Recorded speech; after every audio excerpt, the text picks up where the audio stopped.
Paano nga ba gawing mobile hotspot ang ating laptop? So okay guys, i-connect natin itong mobile phone natin sa Wi-Fi ng laptop natin. So okay guys, simulan natin. So dito sa inyong laptop, so punta lang kayo dito sa may kaliwang babang bahagi, yung start menu, click nyo lang at punta kayo ng settings. At dito naman sa settings, punta kayo ng network and internet.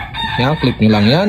At dito sa network and internet, dito sa may kaliwang bahagi, makikita na ninyo dyan yung mobile hotspot. Yan, click nyo lang yung mobile hotspot. At dito sa mobile hotspot, may makita ko dyan na switch button. So turn on nyo lang to, yung share my internet connection with others. Yan, naka-turn on na siya. At dito sa baba, may makita kayo dyan na network name and network password. So ito ang gagamitin nyo para makakunik kayo sa mobile hotspot nitong laptop. So pwede nyo niyang i-edit or paltan yung network name and network password. Click nyo lang yung edit, yan, pwede nyo paltan. Pero ngayon, hindi ko muna papaltan. So try na natin i-connect ang mobile phone natin dito sa mobile hotspot ng ating laptop. So okay guys, dito sa inyong mobile phone, punta kayo settings, punta kayo ng Wi-Fi, at dito turn on nyo yung Wi-Fi at makikita na ninyo yung available network. So yung Kabili Family 8928. So ito siya. Ito yung network name niya. So tap lang nyo yan at enter nyo yung password, yung 1, 2, 3, 4, 5, 6, 7, 8. Yan. Tapos tap nyo yung check.